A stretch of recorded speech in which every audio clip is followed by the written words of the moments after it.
Hello नमस्कार प्यारे साथियों, स्वागत और अभिनंदन आप सभी का आपके डिजिटल लर्निंग प्लेटफॉर्म पर। और आज अपन बात कर रहे हैं साथियों जनवरी 2025 करंट अफेयर्स के बारे में चर्चा करेंगे। संपूर्ण करंट अफेयर्स के बारे में अपन चर्चा करेंगे, ठीक है। ये क्लास साथियों आपकी जो आरएसपी का एग्जाम है 2 फरवरी को, उसके लिए भी ये रामबाण साबित होगा, क्योंकि आपको जो है आरएसपी में साथियों 10 जनवरी से लेकर के 15 जनवरी तक के जो है करंट अफेयर्स के प्रश्न जो है एग्जाम में देखने को मिलेंगे। तो उसको मद्देनजर रखते हुए मैं ये क्लास आपके लिए लेकर के आया हूँ। इसी के साथ अगर साथियों आप ईओआरओ और साथियों EO RO first grade, second grade, REET, पटवार और वीडियो जैसी एग्जाम की अगर आप तैयारी कर रहे हैं, और अब तो साथियों फोर्थ ग्रेड जो चतुर्थ श्रेणी की भर्ती है उसके अंदर भी 10 प्रश्न जो है आपके करंट अफेयर्स के पूछे जाएंगे, ठीक है। तो उसको मद्देनजर रखते हुए साथियों अपना एक कोर्स है करंट अफेयर्स और आर्थिक समीक्षा वाला 2025 वाला कोर्स लॉन्च हो चुका है। आप इसे जाकर के बाई कर सकते हैं। इसमें आपको राजस्थान आर्थिक समीक्षा मिलेगी, भारत और विश्व का करंट अफेयर्स मिलेगा, और राजस्थान करंट अफेयर्स 2025 आपको इसमें मिलने वाला है, ठीक है। और 2024 का करंट अफेयर्स भी आपको इसके अंदर मिलेगा। और इस पर साथ ही इसकी प्राइस वैसे 251 रुपए है, लेकिन आपको इसके अंदर जो है प्रथम जो है साथियों 50 विद्यार्थियों के लिए इसमें आपको छूट मिल रही है, जिसमें आप कूपन कोड अप्लाई कर सकते हैं फ्लैट 100।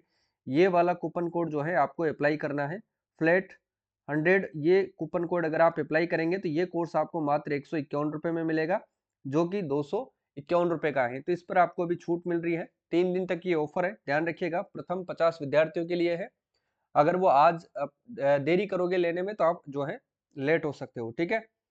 तो कुमावत जीएस के नाम से जो है ऐप आपको प्ले स्टोर पर मिलेगा, सेम चैनल के नाम से, वहां से जो है आप इस ऐप को डाउनलोड कर सकते हैं। और इसकी जो पीडीएफ है वो आपको ऐप पर भी फ्री मिलती है, यूट्यूब क्लासेस के नाम से आपको आइकन बना हुआ है, उस पर आप क्लिक करोगे तो, ठीक है ना। तो कुमावत जीएस ऐप आपको डाउनलोड करना है। और ये वाला कोर्स है, ये थंबनेल दिखेगा, इसमें आपको 65 टेस्ट मिलेंगे, 30 राजस्थान जीके के टेस्ट भी आपको फ्री में आप जो है फ्री ऑफ कॉस्ट आपको उपलब्ध करवा रहा हूँ, ठीक है। तो ये कोर्स ले लेना। इसके अंदर जो है आपको पता ही है फ्लैट 100 आपको कूपन अप्लाई करना है, उसके बाद जो है इसकी प्राइस घट करके 151 रह जाएगी, ठीक है। तो चलिए साथियों शुरुआत करते हैं अपन। देखिएगा, वैसे प्रश्न आंसर तो नहीं है, डिस्क्रिप्टिव है, हैंड रिटन पीडीएफ है। देखो, सबसे पहले अपन बात करेंगे, डिटेल वाइज बात करेंगे। ये पीडीएफ आपको इसी कोर्स के अंदर मिलेगी, 2025 वाले कोर्स के अंदर ये पीडीएफ में अवेलेबल करवा दूंगा, और उसमें भी अवेलेबल करवा दूंगा 2024 वाले में भी, क्योंकि कई विद्यार्थी जो है वो नहीं ले रखे हैं, तो उनमें भी ये मिल जाएगा, ठीक है। जनवरी 2025 सारे प्रश्न शानदार और महत्वपूर्ण है, ध्यान रखिएगा आप लोग। सबसे पहले अपन बात करते हैं साथियों किसके बारे में, प्रवासी भारतीय दिवस सम्मेलन के बारे में। अगर बात करें प्रवासी भारतीय दिवस सम्मेलन की बात करते हैं, तो इसका जो आयोजन होता है साथियों 9 से 10 जनवरी 2025 को इसका आयोजन होता है। और आयोजन कहाँ पर होता है साथियों, भुवनेश्वर ओडिशा के अंदर होता है, ठीक है। इसके अंदर एक सम्मान दिया जाता है, प्रवासी भारतीय सम्मान, जो अपना प्रवासी राजस्थान है, राजस्थानी है, डॉक्टर रामनिवास, उनको ये दिया जाता है। किसके द्वारा, डॉक्टर जो है साथियों सॉरी राष्ट्रपति श्री द्रौपदी मुर्मू के द्वारा ये दिया जाता है, ठीक है। ये प्रवासी राजस्थानी है साथियों, जो कि म्यांमार के अंदर क्या बढ़ाते हैं, बच्चों को संस्कृत पढ़ाते हैं। उनके लिए साथियों राष्ट्रपति द्रौपदी मुर्मू ने जो है इनको कौन सा सम्मान दिया है, प्रवासी भारतीय सम्मान इनको दिया है। ये आप लोगों को ध्यान रखना है। इसका आयोजन होता है भुवनेश्वर के अंदर, और प्रवासी भारतीय सम्मान दिया गया था डॉक्टर रामनिवास को, किसके द्वारा, राष्ट्रपति द्रौपदी मुर्मू के द्वारा, ठीक है, ध्यान रखिएगा। इसके बाद देखो ऊंट महोत्सव की बात करते हैं। ऊंट महोत्सव को लेकर के एग्जाम में प्रश्न पूछा जा सकता है, इसलिए ध्यान रखना है। आयोजन होता है साथ ही इसका बीकानेर के अंदर, और कब से कब तक होता है, 10 से लेकर के 12 जनवरी 2025 तक इसका आयोजन होता है।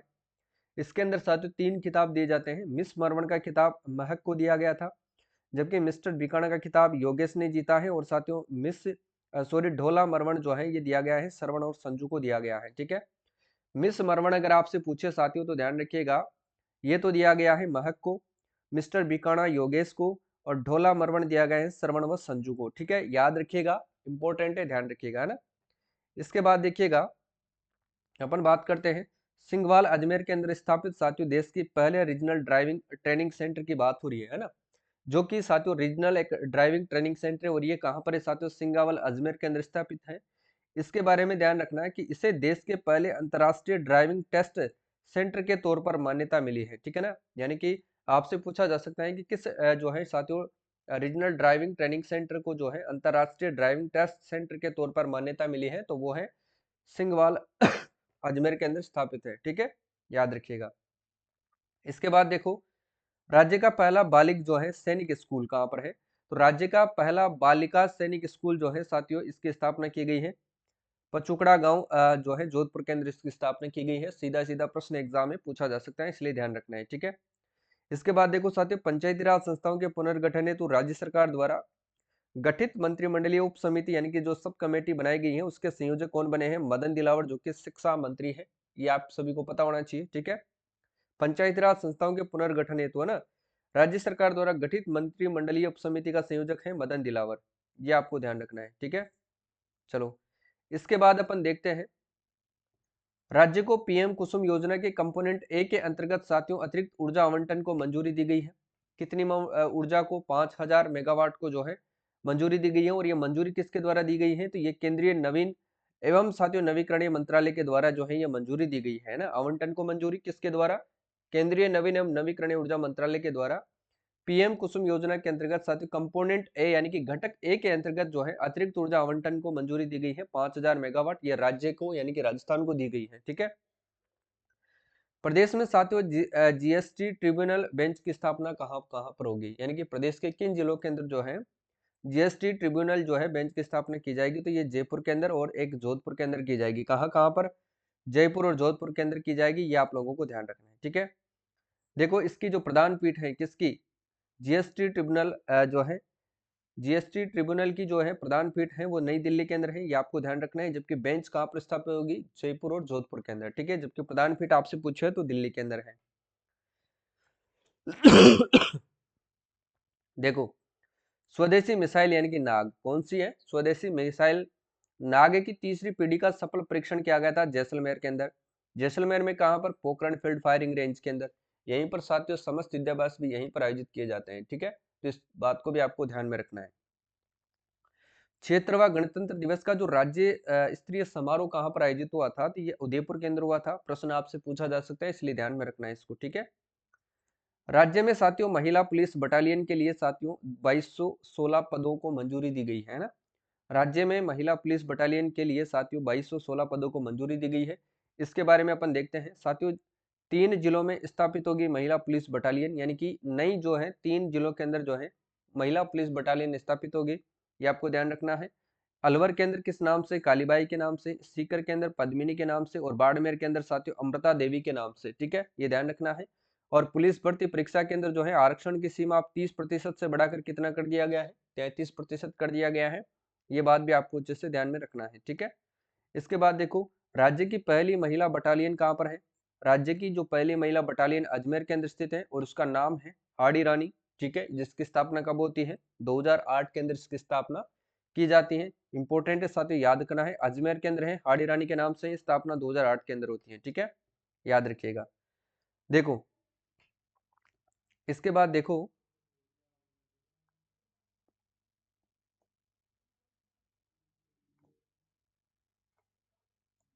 देखो इसके बाद देखिएगा,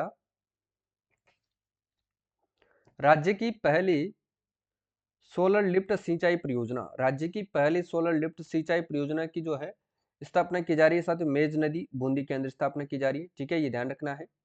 और ध्यान रखना है साथियों, पानी लिफ्टिंग के लिए यहाँ पर 167 किलोवाट के 2 सोलर प्लांट बनाए जाएंगे। 167 किलोवाट के 2 सोलर प्लांट जो है वो लगाए जाएंगे। और 522 सौर ऊर्जा प्लेटें यहाँ पर लगाई गई है। 522 सौर ऊर्जा प्लेटें यहाँ पर लगाई गई है, ठीक है। ये ध्यान रखना है। इसके बाद देखिएगा आप लोग, हमीरगढ़ के अंदर फ्लाइंग स्कूल खोला जाएगा। हमीरगढ़ का संबंध है भीलवाड़ा से, तो भीलवाड़ा हमीरगढ़ के अंदर फ्लाइंग स्कूल खोला जाएगा। ये ध्यान रखना है आपको, ठीक है।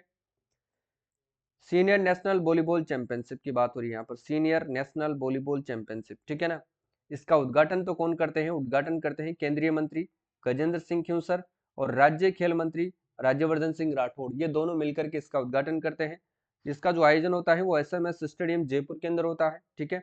आयोजन की तिथि क्या है, कब आयोजित किया जाता है? 7 जनवरी 2025 को। हिस्सा लेने वाली टीमें कुल 62 टीमों ने इसमें हिस्सा लिया था, ठीक है। विजेता टीमों की अगर बात करें तो साथियों पुरुष वर्ग के अंदर केरल ने इसमें जीत दर्ज की है, जबकि उपविजेता सर्विसेज रही है। महिला वर्ग के अंदर भी साथियों रेलवे ने जीता है, जबकि उपविजेता केरल रही है, ठीक है। तो ये ध्यान रखना है आपको। इसके बाद देखो, राज्य निर्वाचन विभाग द्वारा स्टेट इलेक्शन आइकन जो है वो घोषित किसको किया गया है? तो ध्यान रखना नीरज चौधरी, ये एक पर्वतारोही है साथियों, ध्यान रखिएगा ना। राज्य निर्वाचन विभाग के द्वारा स्टेट इलेक्शन आइकन किसको घोषित किया गया है? नीरज चौधरी को। ये एक पर्वतारोही है, ये आपको ध्यान रखना है, ठीक है। मुख्य निर्वाचन अधिकारी कौन है? तो नवीन महाजन है। जबकि मुख्य निर्वाचन आयुक्त कौन है? तो वो मधुकर गुप्ता है। दोनों आपको याद रखना है, इंपॉर्टेंट है, पूछा जाता है, ठीक है। और ये किसके द्वारा घोषित किया गया था स्टेट इलेक्शन आइकन? तो ये नवीन महाजन के द्वारा ही घोषित किया गया था, ठीक है ना। इसके बाद देखिएगा साथियों, अपन बात करते हैं किसके बारे में? भारत आदिवासी पार्टी के बारे में अपन बात करते हैं ना।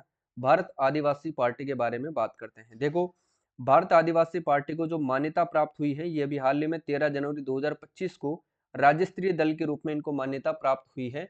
और ये ध्यान रखना साथियों, भारतीय जनता पार्टी और कांग्रेस पार्टी के बाद राज्य की तीसरी सबसे बड़ी पार्टी है, क्योंकि इसके पास जो है एक सांसद है और 4 विधायक है साथियों ना। एक सांसद और 4 विधायक हैं। सांसद कौन है? तो राजकुमार रोत हैं, जो कि डूंगरपुर बांसवाड़ा लोकसभा क्षेत्र से हैं। ये आपको ध्यान रखना है। और 4 विधायकों की बात करते हैं तो 4 विधायक हैं। चारों विधायक एक तो 84 विधानसभा क्षेत्र से हैं, दरियावाद से हैं, आसपुर से और बागीदोरा से हैं, ठीक है। अब इसमें देखो, 4 विधायक है, यानी कि कुल विधानसभा सीटों के 2% जो है विधायक हैं वो किस पार्टी से हैं? तो वो साथियों बाप पार्टी से हैं। या फिर आपसे प्रश्न पूछा जा सकता है कि कितने प्रतिशत जो है विधानसभा में जो है हिस्सा बाप पार्टी का कितना है? तो 2% हिस्सा है, ठीक है, ये ध्यान रखिएगा। और बीजेपी व कांग्रेस के बाद राजस्थान की तीसरी सबसे बड़ी पार्टी कौन सी है? तो वो भारत आदिवासी पार्टी है। ये भी आपको ध्यान रखना है, ठीक है। 84 विधानसभा क्षेत्र से अनिल कटारा विधायक बने हैं, दरियावाद से थावरचंद डामोर बने हैं, आसपुर से उमेश डामोर, बागीदोरा से जय कृष्ण पटेल बने हैं, ठीक है। और बाप पार्टी ने साथियों 2023 के अंदर जो है पहली बार इन्होंने चुनाव लड़ा और 3 सीटों पर ये चुनाव दर्ज करी थी। ये भी आप प्रश्न आपसे पूछा जा सकता है, ठीक है। एक और बात आपसे यहाँ से पूछी जा सकती है कि जबकि यानी कि जो बागीदोरा व 84 सीट है साथियों, 84 सीट बाप ने उपचुनाव में जीता था। वैसे तो जो मेन चुनाव हुए थे 16 विधानसभा के, उसमें तो इन्होंने 3 ही सीटें जीती थी, लेकिन उपचुनाव के बाद इन्होंने 2 सीटें जीत दर्ज करी है।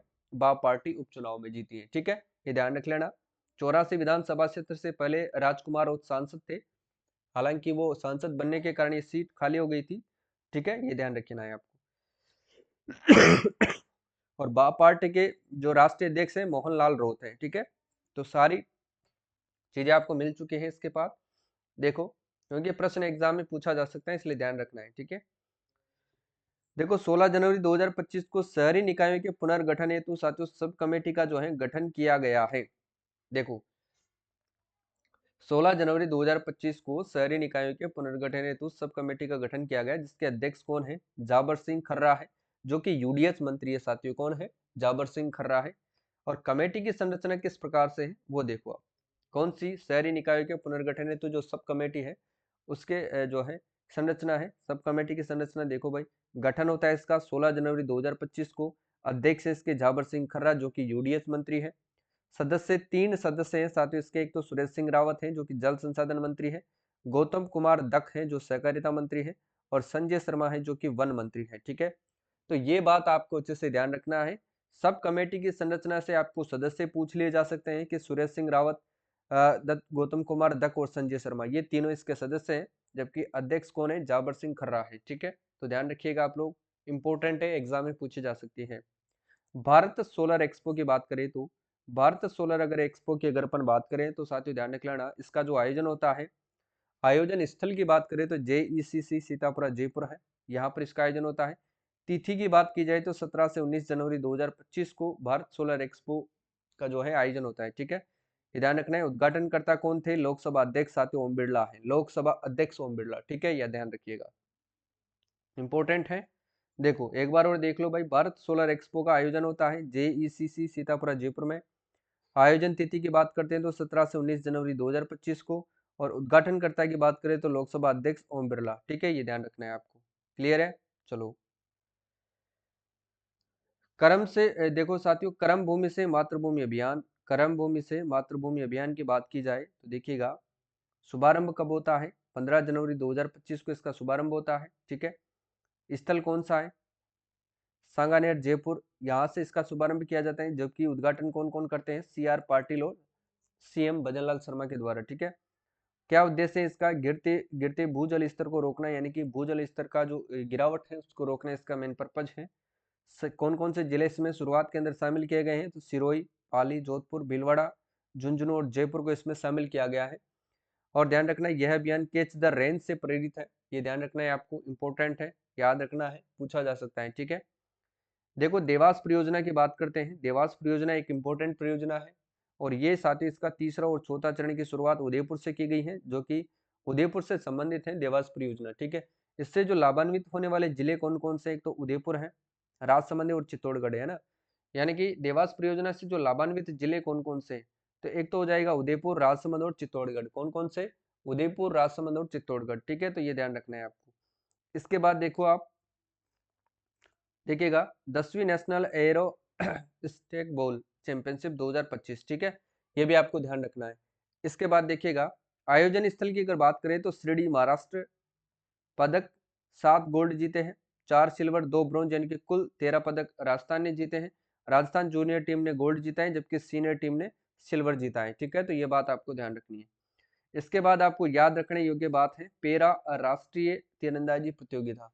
पेरा राष्ट्रीय तीरंदाजी प्रतियोगिता। ठीक है, ये ध्यान रखना है आपको और ये इंपॉर्टेंट भी है, प्रश्न यहाँ से पूछा भी जा सकता है, इसलिए ध्यान रखना है आपको। ठीक है, देखो जो है पेरा राष्ट्रीय तीरंदाजी प्रतियोगिता का आयोजन स्थल कौन सा है? Jagatpura shooting range Jaipur. ये ध्यान रखना है। पदक विजेता पायल नाग, यानी कि गोल्ड मेडल इन्होंने जीता है, जो कि शीतल को हरा करके इन्होंने ये मेडल जीता है। ठीक है, ये महिला वर्ग में जीता है, ये आपको ध्यान रखना है। किस वर्ग में साथियों? महिला वर्ग के अंदर इन्होंने जीता है।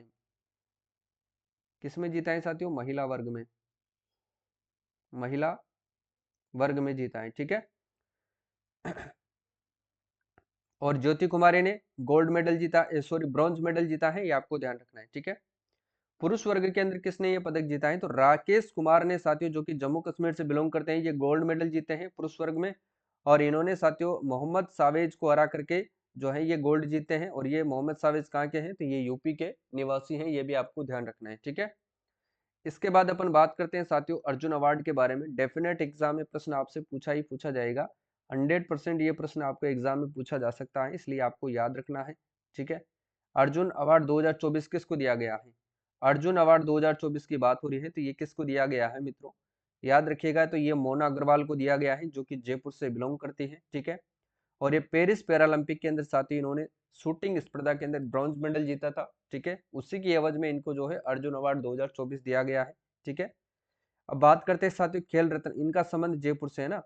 खेल रत्न पुरस्कार की अगर बात करते हैं तो खेल रत्न पुरस्कार 4 खिलाड़ियों को दिया गया है। मनु बाकर शूटिंग से संबंधित है, जो कि पैरालंपिक के अंदर जो है साथियों इन्होंने पेरिस ओलंपिक के अंदर इन्होंने जो है सिल्वर मेडल जीता था, ये भी आपको ध्यान रखना है। ठीक है ना, शायद ब्रॉन्ज मेडल इन्होंने जीता था, ये ध्यान रखिएगा ना।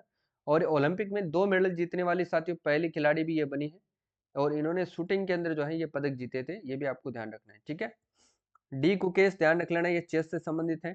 डी कुकेश दिसंबर 2024 में चेस के अंदर सबसे कम उम्र के जो है वर्ल्ड चैंपियन बने हैं, ये भी आपको ध्यान रख लेना है। ठीक है, हरमनप्रीत की बात करते हैं तो ये हॉकी के खिलाड़ी हैं साथियों, ध्यान रखिएगा। ओलंपिक में इन्हीं की कप्तानी में साथियों हॉकी में ब्रॉन्ज मेडल मिला था। ठीक है ना, हॉकी को कौन सा मेडल मिला था साथियों? ब्रॉन्ज मिला था ना। कौन सा साथियों? ब्रॉन्ज। किसमें? ओलंपिक के अंदर। ठीक है, ये ध्यान रख लेना। ये इनकी कप्तानी में मिला था ना। और प्रवीण कुमार की बात करते हैं तो ये लॉन्ग जंप है, ऊंची कूद है, ध्यान रख लेना आप लोग।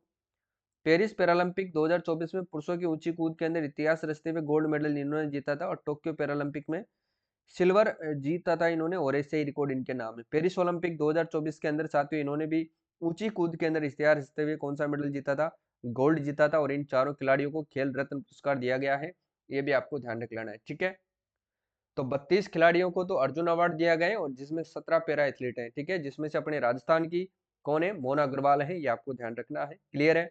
खेल रत्न आपको पता है, मनु भाकर, डी गुकेश, हरमनप्रीत और एक साथियों प्रवीण कुमार। ठीक है, ये भी आपको ध्यान रखना है। इनके खेल आपको याद रखने हैं, इनका संबंध किस खेल से है, इससे ज्यादा याद रखने की जरूरत नहीं है। ठीक है, अब इसके बाद अपन क्या देखते हैं, जहां से प्रश्न डेफिनेट नहीं 1000% प्रश्न आपको छपेंगे, जो इसरो के द्वारा साथियों जो पूरे वर्ष में जितने मिशन जो है लॉन्च किए गए हैं उनके बारे में अपन देखते हैं। ठीक है, सारी चीजें अपन अच्छे से स्क्रीनशॉट के माध्यम से पढ़ने वाले हैं। ठीक है, तो देखो सबसे पहले अपन बात करते हैं। देखो अंतरिक्ष एजेंसी पहली बार 2 छोटे अंतरिक्ष यान का उपयोग करके अंतरिक्ष में डॉकिंग का प्रयास करेगी। अपडेट ये 30 दिसंबर वाला है, ठीक है। इसको अपन नीचे पढ़ते हैं, देखिएगा। भारतीय अंतरिक्ष अनुसंधान संगठन इसरो 2024 के लिए अपना अंतिम मिशन 30 दिसंबर को साथियों PSLV 660 स्पेस डेक्स मिशन के साथ लॉन्च करेगा। प्रक्षेपण श्रीहरिकोटा के सतीश धवन अंतरिक्ष केंद्र से रात्रि साथियों 9:58 पर यह निर्धारित किया गया था। देखो इसमें याद रखने योग्य बात क्या है, ये आपको ध्यान रखना है, ठीक है। देखो, भारतीय अंतरिक्ष अनुसंधान संगठन इसरो के द्वारा भारतीय अंतरिक्ष अनुसंधान संगठन इसरो के द्वारा जो 30 दिसंबर को जो मिशन लॉन्च हुआ था साथियों, पेन की साइज में थोड़ी छोटी कर लेता हूँ, 30 दिसंबर को ना, 30 दिसंबर को बात हो रही है, तो ध्यान रख लेना साथियों। PSLV C60 की बात हो रही है। PSLV C60 यानी कि इसको जो है साथियों किसके साथ लॉन्च करेंगे, स्पेयरडेक्स के साथ, है ना। स्पेयरडेक्स के साथ जो है इसको लॉन्च करेगा, ये ध्यान रख लेना। और इसको लॉन्च कहाँ से किया जाएगा, तो लॉन्च ध्यान रख लेना आप लोग, लॉन्च किया जाएगा इनको श्रीहरिकोटा से, श्रीहरिकोटा के सतीश धवन केंद्र से, सतीश धवन अंतरिक्ष केंद्र से, अंतरिक्ष केंद्र से, ठीक है। ये आपको ध्यान रखना है। PSLV 660 की बात हो रही है, ये वाला रहेगा, ठीक है। तो इसको ध्यान रख लेना है कि PSLV 660 जो है स्पारडेक्स के साथ जो है इसको लॉन्च किया गया है, ये आपको ध्यान रख लेना है, ठीक है। किसके द्वारा, इसरो के द्वारा। कब, 30 दिसंबर की रात साथियों 9:58 पर, ठीक है ना, ये ध्यान रखना है। क्लियर है। इसके बाद देखो देखो इसके बाद है कि इसरो को GSAT-N2 के प्रक्षेपण के लिए साथियों स्पेस एक्स पर निर्भर रहना पड़ा, क्योंकि इसकी मौजूदा क्षमता पर्याप्त नहीं थी। ये पूर्व प्रमुख ने यह बात कही थी। लेकिन ध्यान रखना, स्पेस एक्स ने साथियों 4700 किलोग्राम वजनी GSAT-N2 जो है हाई थ्रूपुट HTS उपग्रह को फाल्कन 9 रॉकेट के जरिए वांछित कक्षा में स्थापित किया है, ठीक है। ये ध्यान रखना, ये 19 नवंबर को लॉन्च किया गया था, ये ध्यान रख लेना है साथियों। ये IST बेंगलोर के द्वारा ये बात कही गई है, द हिंदू में प्रकाशित है, ध्यान रख लेना आप लोग। रॉकेट कौन सा था सर, फाल्कन 9, कौन सा था, फाल्कन 9, ठीक है ना, ये ध्यान रख लेना आप लोग।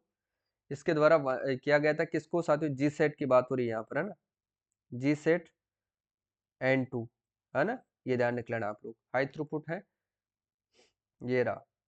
इसके बारे में देखते हैं। देखो, भारतीय अंतरिक्ष अनुसंधान संगठन की ओर से सैटेलाइट पेलोड के साथ space space x falcon 9 rocket जो है सोमवार 18 नवंबर 2024 को फ्लोरिडो के केप में साथियों कैनावेरल में जो है Cape Canaveral Space Force Station में लॉन्च कॉम्प्लेक्स जो है 40 से उड़ान भरता हुआ, ठीक है। ये आपको ध्यान रख लेना है, ये ध्यान रखना है। स्पेस एक्स फाल्कन 9 रॉकेट, इसके जरिए इसको जो है छोड़ा गया था, ये ध्यान रखना है आपको ना। N2 जो है ये सैटेलाइट है, ठीक है, ये थोड़ा सा ध्यान रखना है।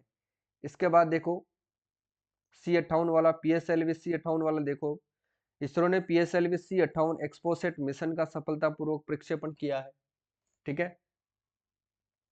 देखो PSLV C58, ठीक है ना, एक्सपोसेट मिशन का सफलतापूर्वक प्रक्षेपण किया है, ये ध्यान रखना है आपको, ठीक है।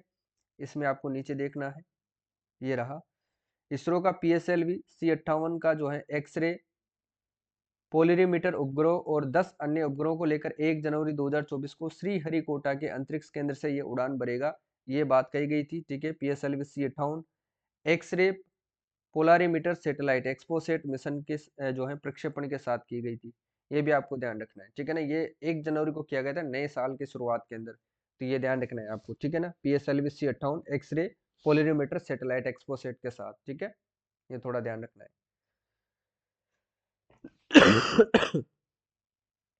और इसके बाद ये तो अपना कल का है सही, 100वां प्रक्षेपण किया गया था, ठीक है। 6:23 पर उड़ान भरी थी इसने 29 जनवरी को, ठीक है।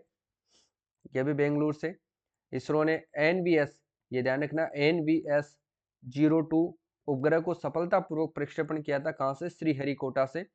NVS-02 उपग्रह के साथ GSLV, ठीक है ना, किसके साथ, NVS-02 उपग्रह के साथ साथियों, किसको, GSLV F-15 ने जो है अंतरिक्ष यान के दूसरे लॉन्च पैड से, ठीक है ना, इसके अंतरिक्ष यान से इसको जो है लॉन्च किया गया था, ध्यान रखना F-15, GSLV F-15, ठीक है ना, किसके NVS-02 के साथ, ये आपको ध्यान रखना है।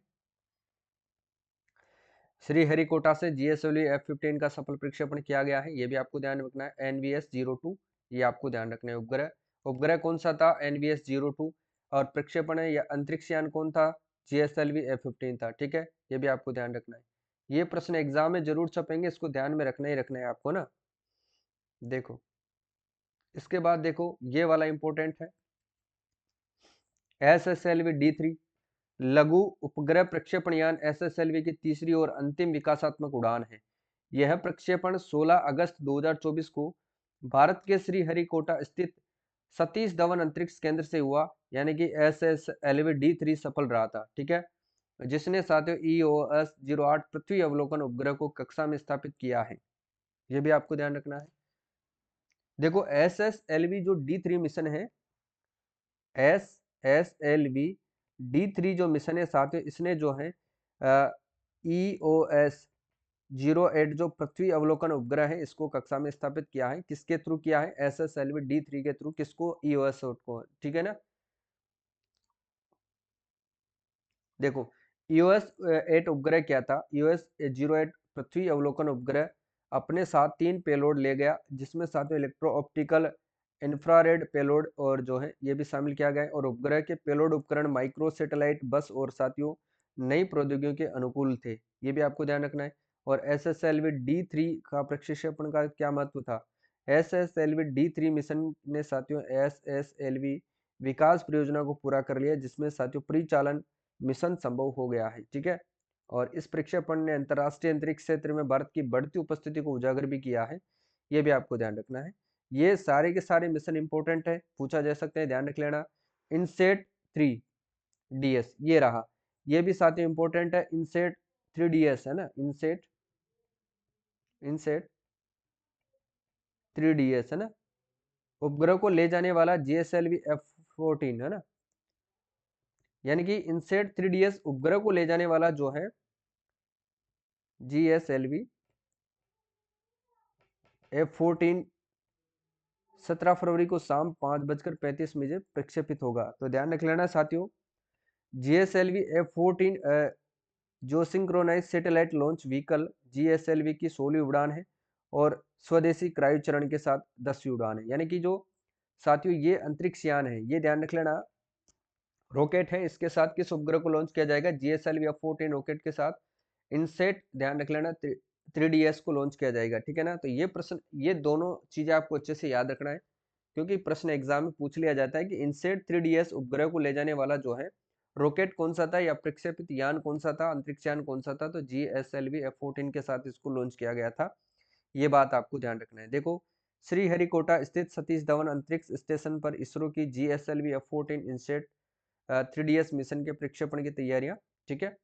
इनसेट 3DS को ले जाने वाले GSLV F-14 को, किसको ले जाने वाले, इनसेट 3DS को ले जाने वाले GSLV F-14 को 17 फरवरी को शाम 5:35 श्रीहरिकोटा के सतीश धवन अंतरिक्ष केंद्र से लॉन्च किया जाना है। भारतीय अंतरिक्ष अनुसंधान संगठन इसरो ने 15 फरवरी को ट्वीट किया, और लॉन्च अब जो है 5:35 पर IST पर निर्धारित है, जो कि बेंगलोर से है, ये ध्यान रख लेना है, इंपॉर्टेंट है, याद रखिएगा आप लोग। यही प्रश्न जो है एग्जाम में आपसे पूछे जाएंगे, एक प्रश्न पक्का आपसे यहाँ से पूछा जाएगा, ठीक है। अब एक जो है, एक आपका रह गया है, वो है प्रोबा 3 वाला, ठीक है, प्रोबा 3 मिशन वाला। देखो एक है साथियों प्रोबा प्रोबा 3 मिशन। देखो प्रोबा 3 जो उपग्रह है इसको किसके साथ लॉन्च किया जाएगा, तो ये होगा साथियों PSLV C-59 के साथ इसको लॉन्च किया जाएगा ना, ये ध्यान रख लेना। श्रीहरिकोटा के सतीश धवन केंद्र से ये उड़ान भरेगा, ये भी आपको ध्यान रखना है। तो क्वेश्चन किसी भी प्रकार से पूछा जा सकता है कि प्रोबा 3 जो मिशन है साथियों इसको लॉन्च किया गया है, किसके साथ, PSLV C-59 के साथ लॉन्च किया गया है, इंपॉर्टेंट है, एग्जाम में आपसे पूछा जा सकता है, ठीक है। तो सभी साथी ध्यान रखिएगा, सारे प्रश्न इंपॉर्टेंट है, अपन एक एक करके देख लिए हैं। इसकी जो PDF है मैंने आपको जो है टेलीग्राम पर भी उपलब्ध करवा दूंगा, टेलीग्राम आप ज्वाइन कर लेना, या फिर साथियों ऐप के अंदर तो आपको इसकी PDF मिलेगी ही मिलेगी, ठीक है ना। कहाँ पर मिलेगी साथियों? ऐप के अंदर इसकी जो है वो पीडीएफ मिल जाएगी। अगर आपने साथियों अभी तक 2025 वाला कोर्स ज्वाइन नहीं किया है तो कोर्स भी जरूर ज्वाइन करें। करंट और इको सर्वे के नाम से है। अभी 151 रुपये में ये कोर्स आपको मिल रहा है। इसमें आपको ये वाला जो है कूपन कोड डालना पड़ेगा, फ्लैट 100 वाला, ठीक है। उसके बाद इस कोर्स की प्राइस 151 रुपये हो जाएगी, ठीक है। तो प्रथम 50 विद्यार्थियों के लिए ये कोर्स अवेलेबल है। और साथियों, क्लास आपको कैसी लगती है कमेंट करके जरूर बताएं। और प्रश्न कैसे हैं, सारी चीजें जो हैं आप कमेंट करके जरूर बताएं, ठीक है। तो मिलते हैं साथियों कल की क्लास में। तब तक के लिए सभी प्यारे साथियों को जय हिंद, जय भारत, सभी को राधे राधे, सभी को जय श्री कृष्णा।